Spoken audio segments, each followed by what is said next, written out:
गोविंद जय जय गोपाल जय जय। गोविंद जय जय गोपाल जय जय। राधा रमण हरि गोविंद जय जय। राधा रमण हरि गोविंद जय जय।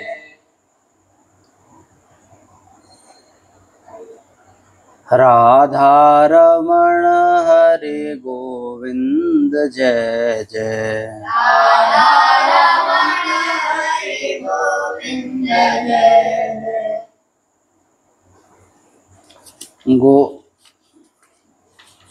गोविंद जय जय गोपाल जय जय। गोविंद जय जय गोपाल जय जय। गोविंद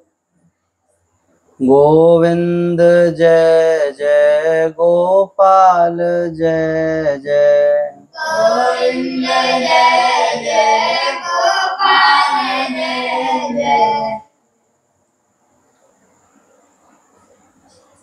राधा रमण हरि गोविंद जय जय। राधा रमण हरि गोविंद जय जय।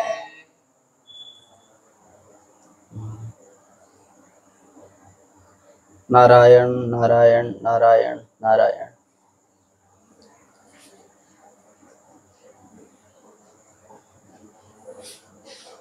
भगवान भूत भावन भगवान महादेव की कृपा से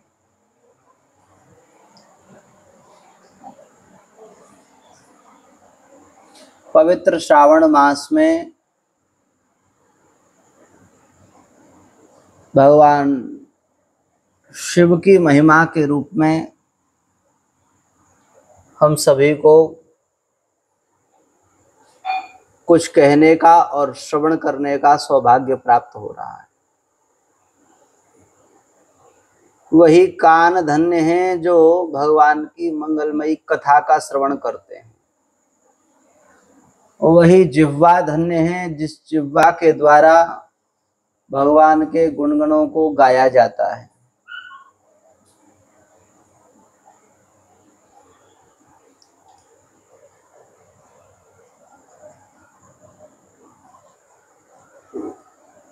भगवान शिव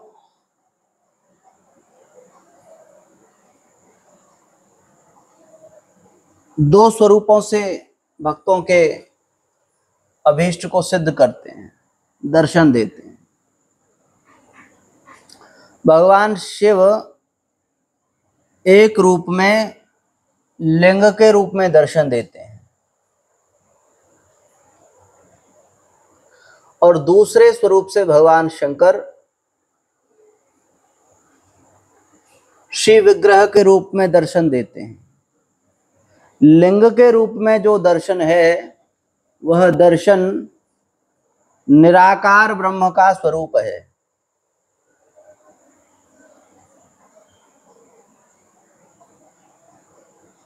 लिंग का अर्थ है लीनम अर्थम गमयति इति लिंगम। जहां संसार के सभी वस्तु पदार्थ जाकर लीन हो जाते हैं उसका अर्थ है लिंग। भगवान शंकर शिवलिंग के रूप में दर्शन देते हैं। यह भगवान शंकर का निराकार स्वरूप है, निर्विकल्प स्वरूप है, चिदानंद स्वरूप है। और दूसरा स्वरूप भगवान शंकर का वह साकार श्री विग्रह के रूप में दर्शन है। दोनों ही दर्शन भक्तों की मनोकामनाओं को पूर्ण करने वाले दर्शन हैं।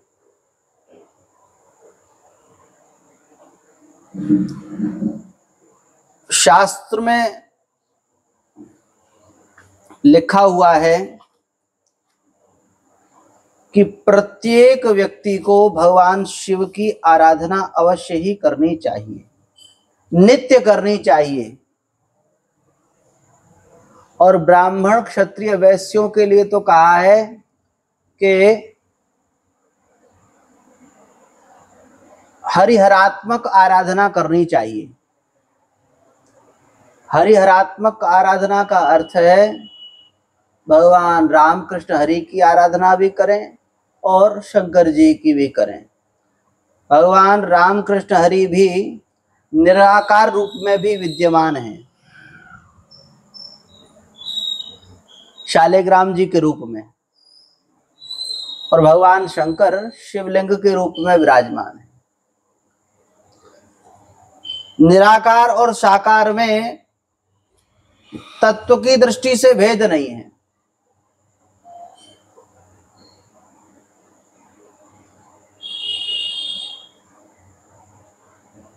जो निराकार हैं वही भक्तों के अभिष्ट को सिद्ध करने के लिए साकार स्वरूप से प्रकट हो जाते हैं। निराकार श्रेष्ठ हैं या साकार श्रेष्ठ हैं, यह प्रश्न होता है। लोग पूछते हैं, भैया दोनों ही श्रेष्ठ हैं। हमारे पीपाजी महाराज की वाणी है, हमारे पीपाजी महाराज अपनी वाणी में कहते हैं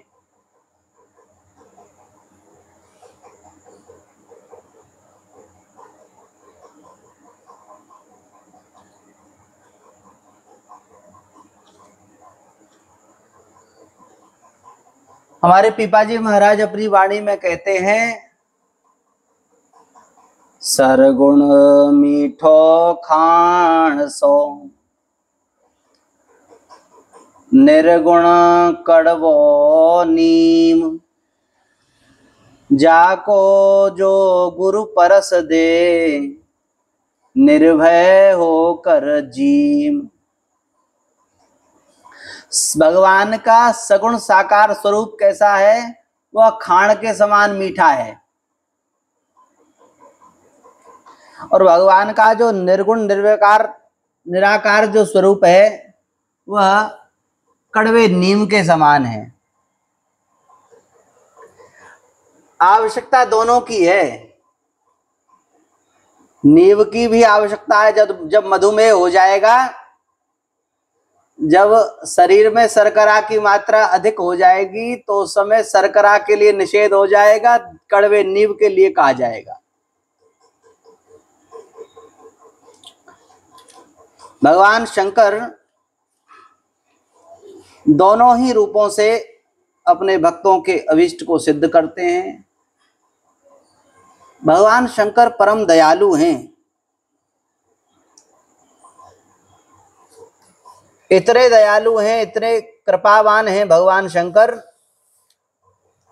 जो भगवान शंकर की आराधना, शास्त्र में लिखा है, जो भगवान शंकर की आराधना नहीं करता उसे दोष लगता है। सभी को, ब्राह्मण क्षत्रिय वैश्य जो हैं उन्हें, और सभी को भगवान शंकर की आराधना तो अवश्य ही करनी चाहिए। नहीं करते हैं तो दोष लगता है। किसी भी मत का हो, किसी भी संप्रदाय का हो, कहीं भी उसकी अनन्यता हो, शाक्तो वा वैष्णवो वापि, सौरो वा गाणपोऽथवा, शिवार्चन विहीनस्य कुतः सिद्धिर्भविष्यप्रिये, शिवार्चन विहीनस्य कुतः सिद्धिर्भवेत् प्रिये। भगवान शंकर की आराधना के बिना किसी को भी सिद्धि की प्राप्ति नहीं होती। भगवान शंकर का कैसा स्वरूप है, कैसे निराले हैं। एक भक्त हुए, वे भक्त अपनी वाणी में कहते हैं, माथे में त्रिपुंड वेधु, बालहु विराजे प्रेम। प्रेम नाम के एक संत हुए, प्रेमदास जी, उनकी वाणी है। माथे में त्रिपुंड विधु बालहु विराजे प्रेम, जटन के बीच गंगाधार को झमेला है। सींगी कर राज एक कर में त्रिशूल धारे। भगवान शंकर की जटाओं में गंगा जी का वास है। एक हाथ में भगवान शंकर ने सींगी, श्रृंगी होती है ना, तो श्रृंगी बजाने की होती है, जिससे भगवान शंकर का अभिषेक किया जाता है। नील गाय के सींग के ऊपर का जो कैप जैसा होता है, छिलका जैसा, उसे श्रृंगी बोलते हैं। सींगी कर राज एक कर में त्रिशूल धारे, गरे मुंड माल धाले कांधे नाग सेला है। कटी बाग छाला बांधे भस्म रमाए तन, बाम अंग गौरी देवी चढ़न को बेला है। धेला है न पल्ले खर चीला है अजूबी भांति, ऐसा गिरी मेला देव शंभु अलबेला है। प्रेमदास जी महाराज कहते हैं धेला है ना पल्ले, इनके पास में तो कुछ नहीं है, पर इतने खर्चीले हैं कि जिसको देते हैं उसको उदारता पूर्वक देते हैं। इसी बात को गोस्वामी तुलसीदास जी महाराज ने विनय पत्रिका में कहा। भगवान शंकर जिसे देते हैं उदारता पूर्वक देते हैं। इतना देते हैं, इतना देते हैं, जो भगवान शंकर को जल की धारा चढ़ाता है, जो भगवान शंकर को प्रसन्न करता है, जो भगवान शंकर का नाम स्मरण करता है, उसे भगवान शंकर इतना दे देते हैं, इतना दे देते हैं कि उसे दोबारा कहीं याचना करने की आवश्यकता नहीं होती। एक बार ब्रह्मा जी माता पार्वती के पास आए और आकर ब्रह्मा जी ने व्यंग वाणी में भगवान शंकर का गुणगान कहा। ब्रह्मा जी ने कहा, माता जी, मैंने जिनके भाग्य में क्षय श्री लिखा था, जिन्हें दरिद्रता लिखी थी, जिन्हें दुख लिखा था, वह व्यक्ति भगवान महादेव का स्मरण कर लेता है, वह व्यक्ति भगवान शिव की आराधना कर लेता है। कुछ नहीं चाहिए आराधना के लिए, आप एक लोटा जल ही चढ़ा दो तो भोले बाबा प्रसन्न है। इतने मात्र से ये प्रसन्न हो जाते हैं और उसे जो संपत्ति बड़े बड़े देवताओं के लिए दुर्लभ है, ऐसी संपत्ति दे देते हैं।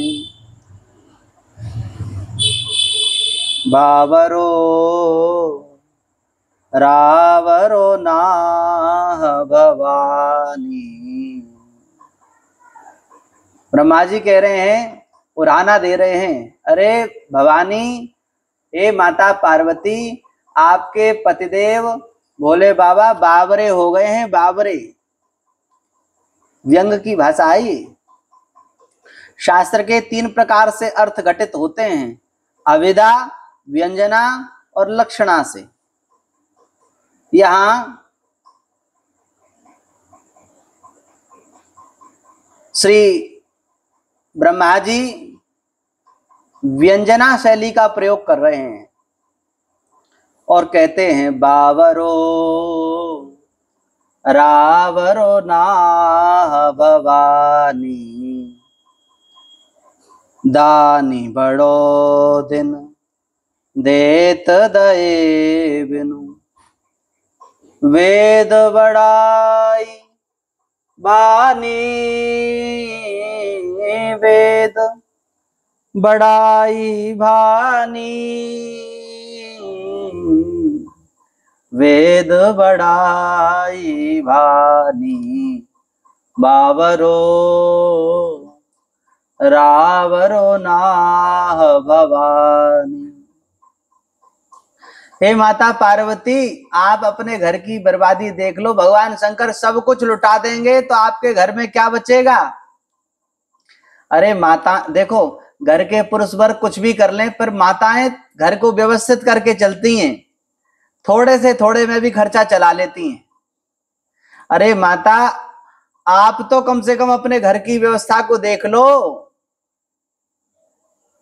निज घर की बर्बाद बेलो कहू, हो तुम परम सयानी, हो तुम परम सयानी। शिव की दई संपदा देखत, शिव की दई संपदा देखत, श्री शारदा सिहाही, श्री शारदा सिहाही। बावरो रावरो ना भवानी, बावरो रावरो ना भवानी। अरे भगवान शंकर इतना दे देते हैं, इतना दे देते हैं कि श्री शारदा सिहाई। लक्ष्मी जी कहती हैं इतना वैभव तो, इतनी कृपा तो मेरे वैकुंठ में नहीं है। माता सरस्वती कहती हैं इतना ज्ञान इन्होंने भक्तों को दे दिया, उतना ज्ञान तो मेरे कोश में नहीं है, मेरे पास नहीं है। जिनके भाल लिखी लिपि मेरी, सुख की नहीं निशानी, तिन रंकन को नाक सवारत, हो आयो नकबानी। बावरो रावरो नाह भवानी। जिनके भाग्य में मैंने क्षय श्री लिखा था, दुख दारिद्रता लिखी थी, उनके भाग्य में भोले बाबा ने अक्षय श्री लिख दिया। और अब तो दुख भी दुखी हो गया है, दीनता भी दुखी हो गई है, दुख विचार करता है कहाँ जाएं। हम जहां जाते हैं वहां भोले बाबा का स्मरण कर लेता है वह व्यक्ति। अरे कुछ नहीं तो जल ही चढ़ा देता है, कुछ नहीं तो गाल बजा देता है। शंभु प्रसन्न हो में गाल के बजाए से बम बम बम बम बम बम बम बम कर दिया, बस भोले बाबा प्रसन्न। अच्छा, गाल बजाना जो है, गाल बजाना एक मुहावरा भी है। गाल बजाने का अर्थ है ऐसी ऐसी ऊटपटांग बातें करना, गप, इसको कहते हैं गाल बजाना। पर भोले बाबा इतने उदार हैं, इतने उदार हैं कि कोई गाल भी बजा दे तो भोले बाबा सोचते ये मेरी स्तुति कर रहा है, मेरी प्रार्थना कर रहा है।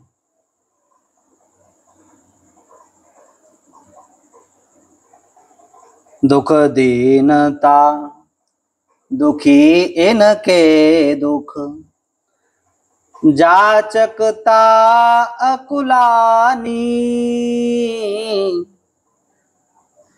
यह अधिकार सौंपिए और ही। ब्रह्मा जी कह रहे हैं अब मैं परेशान हो गया हूं, मेरी तो नाक में दम हो गया है। हो आयो नकबानी, मेरी नाक में दम हो गया है, अब मेरे से ये ब्रह्मपद संभाला नहीं जा रहा।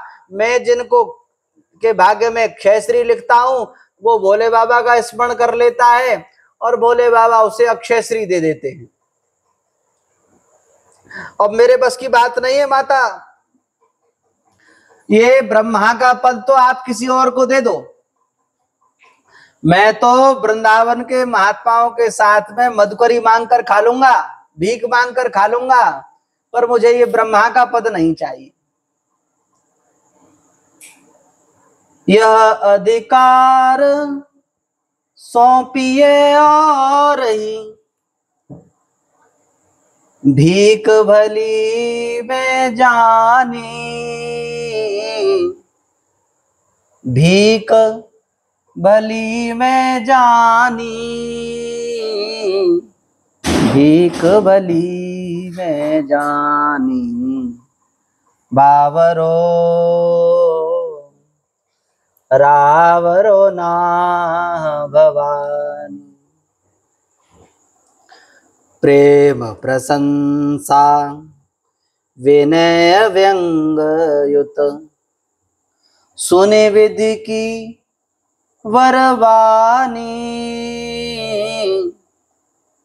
तुलसी मुदित महेश मन ही मन, तुलसी मुदित महेश मन ही मन, जगत मातु मुस्कानी, जगत मातु मुस्कानी, बावरो रावरो ना भवानी, बावरो रावरो ना भवानी। भगवान शंकर बहुत दयालु हैं। भगवान शंकर जैसा कृपालु दयालु और कोई नहीं। कितने दयालु हैं। हमारे वृंदावन के एक संत थे श्री सनातन गोस्वामी जी महाराज। श्री महाप्रभु श्री चैतन्य महाप्रभु जी के कृपा पात्र थे श्री सनातन गोस्वामी जी। आदित्य टीला है वृंदावन में, वहां आदित्य टीला पर आप विराजमान रहते थे। भगवान के भजन में ऐसे उन्मत्त होकर भजन करते थे कि 22-22 घंटे भजन करते थे।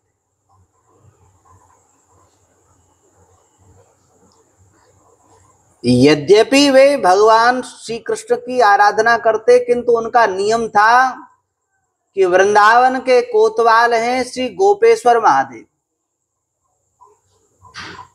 नित्य गोपेश्वर महादेव का दर्शन करते थे। आप सभी वैष्णवों ने भगवान महादेव के अनेक जगह दर्शन किए होंगे, ज्योतिर्लिंगों के दर्शन किए होंगे, अनेक सिद्ध शिव क्षेत्रों के दर्शन किए होंगे, किंतु जैसा स्वरूप भगवान महादेव का वृंदावन में प्रकट हुआ है वैसा स्वरूप अन्यत्र कहीं नहीं प्रकट हुआ।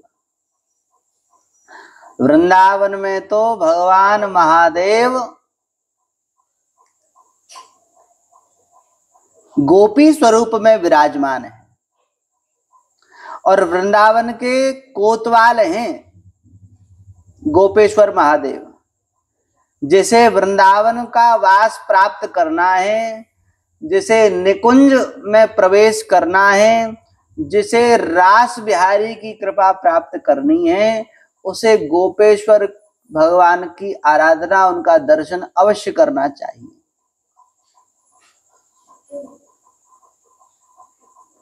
हमारे पूज्य महाराज जी ने दास को आदेश दिया कि भगवान गोपेश्वर का दर्शन अवश्य करना। तो गोपेश्वर भगवान का दर्शन करते हैं सायंकाल यत्र तत्र, जब वृंदावन में रहते हैं तो जाकर दर्शन करते हैं, कुछ ना कुछ गोपेश्वर भगवान को श्रवण भी कराते हैं। तो वे सनातन गोस्वामी जी का नियम था कि वे नित्य गोपेश्वर महादेव का दर्शन करने जाते। बहुत वृद्धावस्था हो गई और वृद्धावस्था अधिक होने के कारण चलना असंभव हो गया। जैसे तैसे धीरे धीरे करके गोपेश्वर महादेव तक जाते, दर्शन करते। भगवान गोपेश्वर ने कहा कि आपने बहुत दिन दर्शन कर लिया, अब वृद्ध हो गए हो, अब वहीं रहकर भजन करो। पर इनका इतना प्रेम था गोपेश्वर महादेव के लिए कि बिना दर्शन के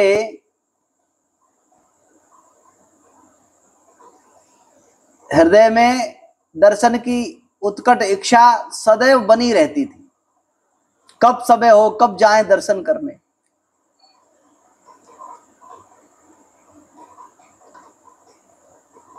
रोज रोज दर्शन कर, नित्य दर्शन करने जाते और अवस्था बहुत ढल चुकी थी। इसलिए भगवान शंकर ने विचार किया, गोपेश्वर महादेव ने, कि ये तो मानेंगे नहीं। इसलिए भगवान गोपेश्वर महादेव मार्ग में ही प्रकट हो गए और उनसे कहा कि आपको रोज नित्य दर्शन करने के लिए इतनी दूर आना पड़ता है, इसलिए अब मैं यही आधी रास्ता में ही आपको दर्शन दे देता हूं। और वहीं जहां गोपेश्वर भगवान ने दर्शन दिया, वहीं उस समय वन था, तो भगवान शंकर का नाम हुआ बनखंडी महादेव। आज भी वृंदावन आप आएंगे तो बनखंडी महादेव साक्षात गोपेश्वर के ही स्वरूप हैं। एक भक्त के लिए भगवान शंकर प्रकट हुए। भगवान शंकर वैष्णवों का बहुत सम्मान करते हैं, वैष्णवों को अपना आराध्य मानते हैं भगवान शंकर। भक्तमाल जी में, श्रीमद् भक्तमाल जी में एक कथा है। एक बार भगवान शंकर माता पार्वती के सहित भूलोक का दर्शन करने के लिए निकले। मार्ग में भोले बाबा को एक टीला दिखाई दिया, एक मिट्टी का टीला, ऊंचा सा टीला दिखाई दिया। उस टीला को देखकर भोले बाबा नंदी भोले बाबा की सवारी है, बैल, खड़े हो गए और खड़े होकर भगवान भोलेनाथ ने साष्टांग प्रणाम किया उस टीले को।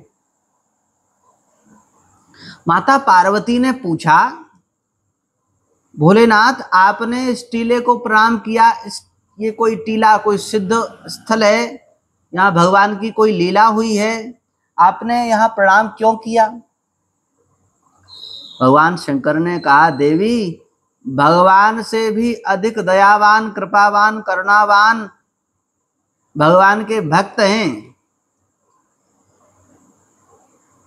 वैष्णव वह है जो भगवान के भक्तों से प्रेम करता है।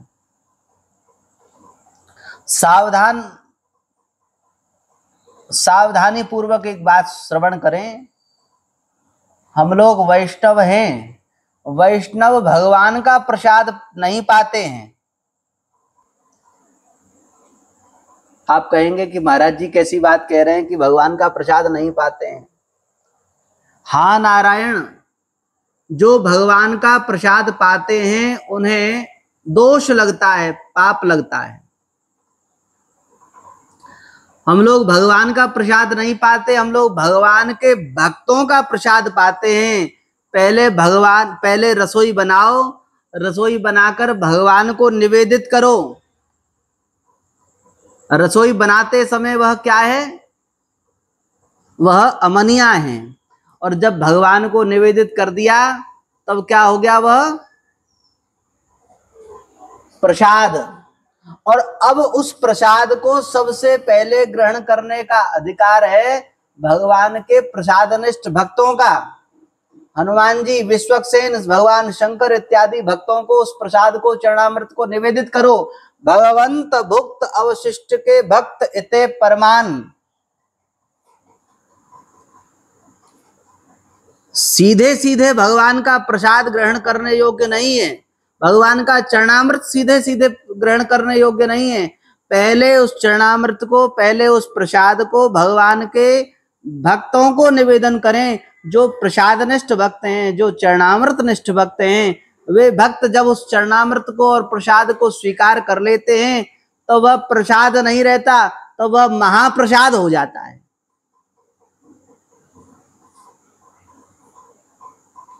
और भगवान शंकर वैष्णवों के आचार्य हैं, वैष्णवों के आचार्य हैं।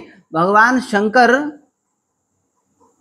कहते हैं देवी मेरे आराध्य भगवान हैं, पर भगवान के भी आराध्य हैं ये वैष्णव, इसलिए ये वैष्णव मेरे परम आराध्य हैं।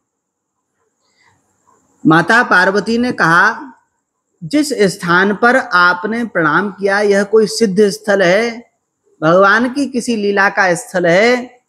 भगवान शंकर ने कहा नहीं देवी, यह भगवान के परम भक्त आज से 10,000 वर्ष पहले एक सिद्ध संत हुए, उन सिद्ध संत ने यहाँ बैठकर भजन किया, उनकी भजन स्थली है यह, इसलिए उनकी भजन स्थली को मैं प्रणाम कर रहा हूं। और भगवान शंकर ने प्रणाम किया, माता पार्वती ने प्रणाम किया, और फिर थोड़ी देर और भगवान शंकर चले, आगे जाकर एक टीला और पड़ा। भगवान शंकर ने पुनः उस टीले को भी साष्टांग लेटकर प्रणाम किया। जब लेटकर प्रणाम किया साष्टांग, तो माता पार्वती ने कहा भोले बाबा यहां भी कोई भक्त ने भजन किया है क्या? भोले बाबा ने कहा नहीं, यहां किसी भक्त ने भजन किया नहीं है।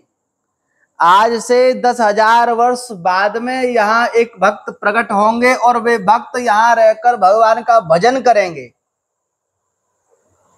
आप समझिए नारायण जिस स्थान पर 10,000 वर्ष बाद में कोई भक्त आकर भजन करने वाले हैं, वह भूमि भी भगवान शंकर के द्वारा वंदनीय है। भगवान शंकर उस भूमि को प्रणाम कर रहे हैं। भगवान शंकर परम दयालु हैं, कृपालु हैं। भगवान शंकर वैष्णवों को भगवान की प्राप्ति कराते हैं।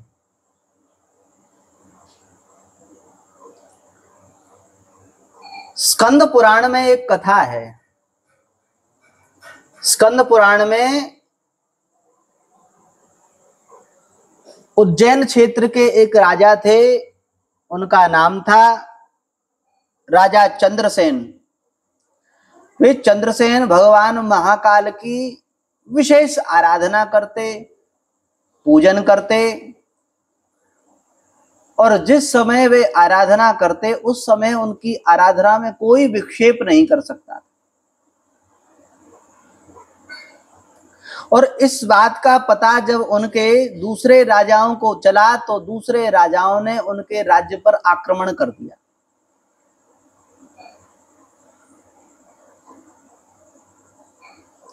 उन्हीं के राज्य में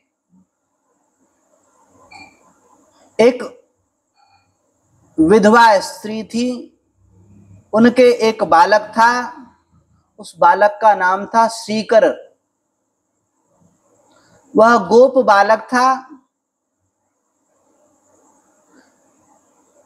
वह अपनी माता के साथ भगवान महाकालेश्वर का दर्शन करने गया।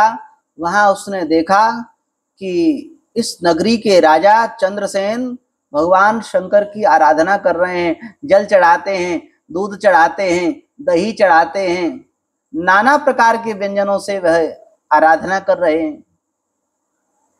वह बालक दर्शन करके अपने घर गया और घर जाकर घर के पास में ही एक कहीं से पत्थर उठाकर ले आया। वो पत्थर उसने स्थापित कर लिया। पहले बच्चे ऐसे खेलते थे। जिन बालकों में वैष्णवता के लक्षण होते हैं वे बालक स्वतः बिना बताए भी नदी किनारे जाएंगे, समुद्र किनारे जाएंगे, कहीं जाएंगे तो शंकर जी बनाना शुरू कर देते हैं, बनाते हैं। हम जब छोटे थे आचार्य जी, तो ये मकान बनता है ना, तो बजरी छानी जाती है। बजरी में छोटे छोटे से वो पत्थर निकलते हैं। वो चिकने चिकने पत्थरों को बीन बीन के रख लेते थे। सफेद पत्थर, लाल पत्थर, वैसे पत्थर निकलते थे उसमें बजरी में से। तो हम ये कहते थे ये शंकर जी हैं। मंदिर में पूजन का विशेष विधान होता है, पर वो बजरी में से छोटे छोटे पत्थर निकाल निकाल के रख लेते थे बगीचे में। घर में बगीचा था, वहां रख लेते और उस पर जल चढ़ाते थे। ऐसे ही बच्चों का ये सहज स्वभाव होता है, बालपन का खेल। आप लोगों ने भी शायद किसी ने खेला होगा, ऐसे किया होगा। तो वे श्रीकर बालक वे कहीं से पत्थर ले आए, स्थापित कर दिया और उस पर जल चढ़ाते, और जो कुछ पत्ते इधर उधर, जो वैसे पत्ते मिल गए, फूल मिल गए, जो जंगली फल मिल गए, उनको चढ़ा दिया और हाथ जोड़कर भगवान से प्रार्थना की। प्रार्थना करते ही उनका मन स्थिर हो गया और बस समाधि लग गई, ध्यान लग गया। उनकी माता आई और उनकी माता ने देखा तो माता को बहुत कष्ट हुआ। माता ने पहले तो जोर से कहा उठ, जब वह नहीं उठे तो माता ने पीटा और बार बार जब पीटने पर भी वे ध्यान से नहीं हटे तो उनकी माता ने सारी सामग्री फेंक दी और जो शंकर जी जो बनाए थे वो शंकर जी भी फेंक दिए। तब तो श्रीकर बालक को, गोप को बहुत कष्ट हुआ। दुखी होकर विलाप करने लगे, हा महादेव, हे महादेव, हे महादेव। बालकों की प्रिय वस्तु को यदि कोई फेंक दे, छेड़ दे तो बालक रुष्ट हो जाते हैं। और सबसे बड़ी हट है बाल हट। महादेव महादेव कहकर वे विलाप करने लगे, रोने लगे। भगवान शंकर से उस भक्त की दशा नहीं देखी गई। भगवान शंकर प्रकट हो गए और भगवान शंकर ने प्रकट होकर दर्शन दिया और दर्शन देकर कृतार्थ कर दिया। और श्रीकर गोप ने अपनी माता की ओर से भी भगवान से प्रार्थना की, हे महादेव, आप मेरी माता को क्षमा करें, मेरी माता से अनजान में आपका जो दोष बन गया आप क्षमा करें। भगवान शंकर ने क्षमा किया। इधर यह बात अब आप समझिए, इधर उज्जैन नगरी की बात है। जब यह बात की खबर चारों ओर फैली तो जो राजा बाहर से दूसरे राज्यों से आक्रमण करने के लिए आए थे, चंद्रसेन नाम के राजा के राज्य पर, उज्जैन नगरी पर जो आक्रमण करने आए थे, उन राजाओं ने जब यह खबर सुनी तो वे भी भगवान शंकर की भक्ति से, भगवान शंकर की कृपा से समझ गए कि ये नगरी, ये तो भगवान महाकाल की नगरी है। और आकर श्रीकर गोप का दर्शन किया। राजा चंद्रसेन ने श्रीकर गोप का दर्शन किया और उस सभा के बीच में सबने भगवान शंकर का गुणगान गाया, सबने भगवान शंकर के नाम का कीर्तन किया। और भगवान शंकर के नाम का कीर्तन कर ही रहे थे कि वहां भगवान शंकर के ही आत्मस्वरूप श्री हनुमान जी महाराज प्रकट हो गए।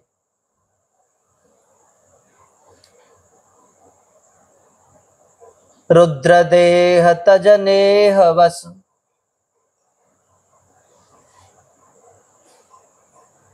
हरते भय हनुमान। भगवान शंकर ही तो हनुमान जी के रूप में है।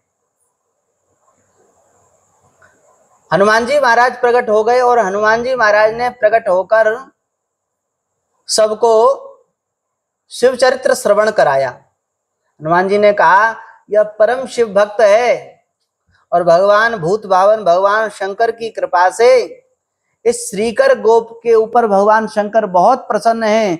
आज से 8वीं पीढ़ी में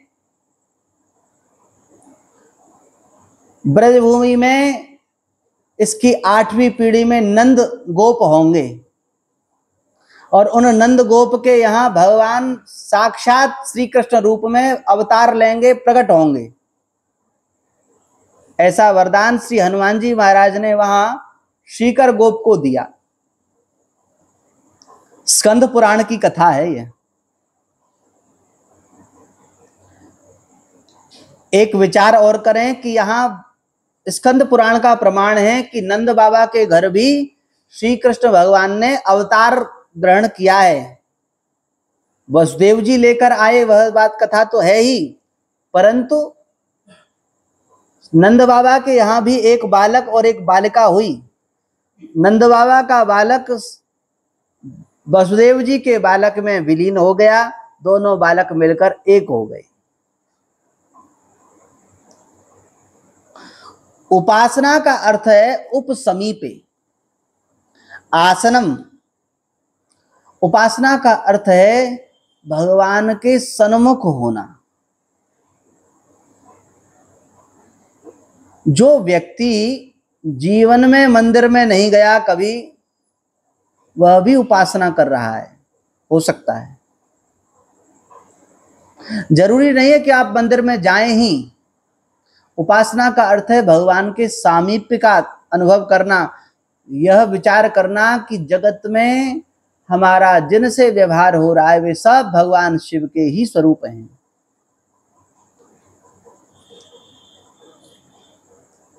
भगवान शंकर त्रिपुरासुर एक असुर हुआ, उस त्रिपुरासुर के वध के लिए जब भगवान शंकर ने प्रयास किया और अघोरास्त्र का स्मरण किया, अस्त्र हैं उनमें अघोरास्त्र का स्मरण भगवान शंकर ने किया, तो अघोरास्त्र का स्मरण करते ही भगवान शंकर के नेत्र से अश्रुबिंदु गिरे और उन अश्रुबिंदुओं के गिरने का जो प्रथम प्रारंभिक जो स्थल था वह था गौड़ देश।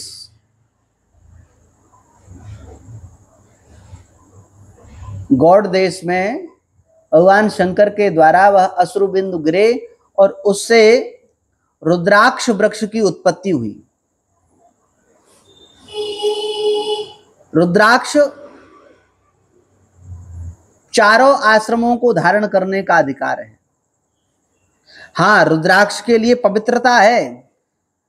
जो व्यक्ति मांस, मदिरा, प्याज, लहसुन, अखाद्य पदार्थ खाते हैं वे रुद्राक्ष धारण न करें, उन्हें रुद्राक्ष धारण नहीं करना चाहिए। सर्वाश्रमाणाम वर्णानाम स्त्री शूद्राणाम शिवाज्ञया धार्या सदैव रुद्राक्षा, सदैव रुद्राक्ष धारण करना चाहिए।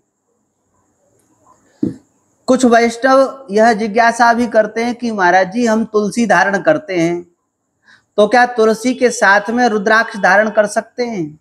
भैया, रुद्राक्ष भगवान शंकर की कृपा का स्वरूप है।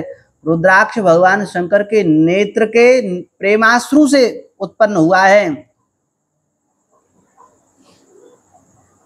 रुद्राक्ष तुलसी के साथ में धारण किया जा सकता है। तुलसी का और रुद्राक्ष का कहीं विरोध नहीं है।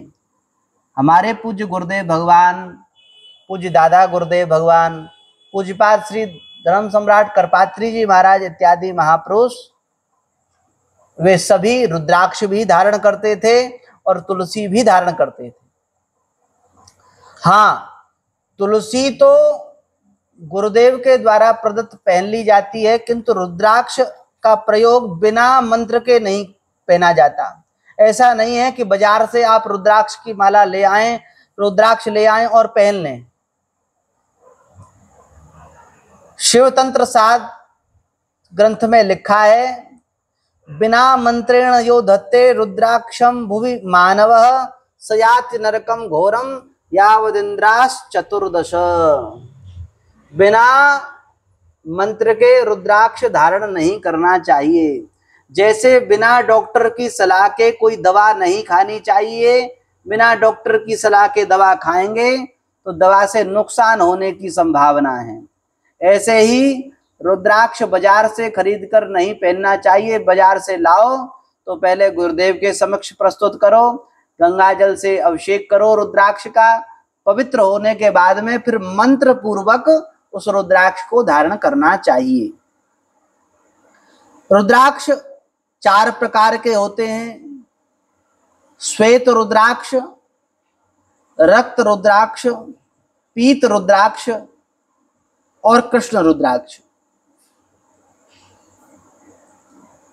श्वेत रुद्राक्ष वह ब्राह्मणों को धारण करना चाहिए। और रक्त रुद्राक्ष अर्थात लाल रंग का रुद्राक्ष वह क्षत्रियों को धारण करना चाहिए। पीले रंग का रुद्राक्ष वह वैश्यों को धारण करना चाहिए। और चतुर्थ वर्ण को श्याम रंग का रुद्राक्ष धारण करना चाहिए। भगवान शंकर रुद्राक्ष धारण करने से प्रसन्न होते हैं। भगवान शंकर जलधारा से प्रसन्न होते हैं। भगवान शंकर बिल्व पत्र के चढ़ाने से प्रसन्न होते हैं। कुछ वैष्णवजन प्रश्न करते हैं, महाराज जी क्या भगवान शंकर के ऊपर तुलसी नहीं चढ़ाई जा सकती है? अवश्य चढ़ा सकते हैं। भगवान शंकर के ऊपर तुलसी दल चढ़ाने की भी महिमा है। आप तुलसी दल से भी, शिव पुराण में भी ऐसा वर्णन है, लिंग पुराण में भी ऐसा वर्णन है, आप भगवान शंकर के ऊपर तुलसी मंजरी सहित तुलसी दल भी चढ़ा सकते हैं। तुलसी चढ़ाने की भी महिमा है। भगवान शंकर के ऊपर तुलसी चढ़ाने की महिमा है। और भगवान शालिग्राम के ऊपर, भगवान नारायण के ऊपर बेलपत्र चढ़ाने की महिमा है। बेलपत्र, भगवान शंकर को बेलपत्र विशेष प्रिय है। वह बेलपत्र में जो 3 जो दल हैं वह त्रिगुण के स्वरूप हैं। त्रिगुणम, त्रिगुणाकारम, त्रिनेत्रम, त्रियायुधम, त्रिजन्म पाप संहारम, बिल्वपत्रम शिवार्पणम। एक बेलपत्र भी यदि धोखे से भी, गलती से भी भगवान शंकर पर चढ़ जाए तो भगवान शंकर प्रसन्न हो जाते हैं। और कोई जानकर प्रसन्नता पूर्वक भगवान शंकर से का अर्चन बिल्व वृक्ष के पत्तों से, बेल पत्रों से करे तो भगवान शंकर और अधिक प्रसन्न होते हैं। हाँ, आप बेलपत्र चढ़ाएं तो बेलपत्र चढ़ाने में बेलपत्र के जो पीछे की डंडी होती है, उस डंडी की में गांठ होती है, उस गांठ को तोड़ देना चाहिए। गांठ के सहित बेलपत्र नहीं चढ़ाना चाहिए। बेलपत्र चढ़ाएं तो बेलपत्र उल्टा चढ़ाना चाहिए। फूल जो होते हैं, पुष्प जैसे उगते हैं वैसे चढ़ाने चाहिए। और बेलपत्र जो है वह कैसे चढ़ाना चाहिए? उल्टा करके, उल्टा करके चढ़ाएं। और बेलपत्र में 3 पत्ते होते हैं। जो बेलपत्र का जो एक ओर का पत्ता भगवान नारायण का स्वरूप है, दूसरी ओर का पत्ता भगवान ब्रह्मा जी का स्वरूप है। और जो मध्य का जो बेलपत्र का जो मध्य का जो पत्ता है वह भगवान शंकर का स्वरूप है। इसलिए मध्य के स्वरूप को उल्टा करके जब आप बेलपत्र चढ़ाएंगे तो मध्य का जो बिल्वपत्र है उसकी जो नोक है वह अपनी ओर होनी चाहिए। इसी का नाम है उपासना। उपासना गुरु मुख होकर करें, उपासना गुरु पद्धति से करें। उपासना यज्ञ है और यज्ञ के लिए कहा है नास्ति यज्ञ समो मित्र, नास्ति यज्ञ समो रिपु। भगवान शंकर परम दयालु हैं, कृपालु हैं। भगवान शंकर तो बहुत जल्दी प्रसन्न हो जाते हैं। आप वैष्णव भगवान का भजन कर रहे हैं, भगवान का तिलक धारण करते हैं, शास्त्रीय नियम के द्वारा अपने जीवन का व्यतीत करते हैं, भगवान शंकर प्रसन्न होते हैं। पवित्र श्रावण मास में भगवान शंकर का हम विगत 5 दिवसों से नित्य भगवान शंकर का स्मरण कर रहे थे। जो कुछ चर्चा की गई वह चर्चा समुद्र में बिंदु के समान है। भगवान शंकर का चरित्र अनंत है, अनंत। चरित सिंधु गिरिजा रमन वेद न पावई पार। गोस्वामी जी कहते हैं बड़े बड़े वेद, चारों वेद, माता सरस्वती, गणेश जी भी भगवान शंकर की महिमा कहने में असमर्थ हैं। आपने दास की टूटी फूटी वाणी में जैसा कुछ दास ने गुरुजनों के चरणों में बैठकर जो प्राप्त किया वह आपके पास उन्हीं गुरुजनों का प्रसाद आप सभी को श्रवण कराया। इसमें जो कुछ अच्छी बात आपको लगी हो, ग्रहण करने योग्य बात आपको लगी हो, वह सब हमारे गुरुजनों की कृपा प्रसादी है, वह संतों की कृपा प्रसादी है। और कोई ऐसी बात आपको लगी हो, जो बात अनुचित लगी हो, कोई गलत बात लगी हो, तो उस बात के लिए यह आपका दास यह कान पकड़कर क्षमा चाहता है। ऐसी कोई बात आपको लगी हो, आपके हृदय बिहारी भगवान को कोई ठेस पहुंची हो, तो उसके लिए हम क्षमा प्रार्थी हैं। आज 5वां दिवस शिव तत्व के विवेचन का हुआ और आगे भी आज अल्प विश्राम है। इस शिव तत्व के 5 दिन के सत्संग का आज अल्प विश्राम है, किंतु यह सत्र ऐसे ही चलता रहेगा, सत्संग का प्रवाह ऐसे ही चलता रहेगा। पूज्य गुरुदेव भगवान ने जो आज्ञा दी है, वह आज्ञा का पालन हम सभी गुरु भाई मिलकर करते रहेंगे, ऐसी हमारी प्रार्थना है, ऐसी हमारी मनोकामना है। अब कुछ गौरव जी कुछ कहेंगे। अच्छा।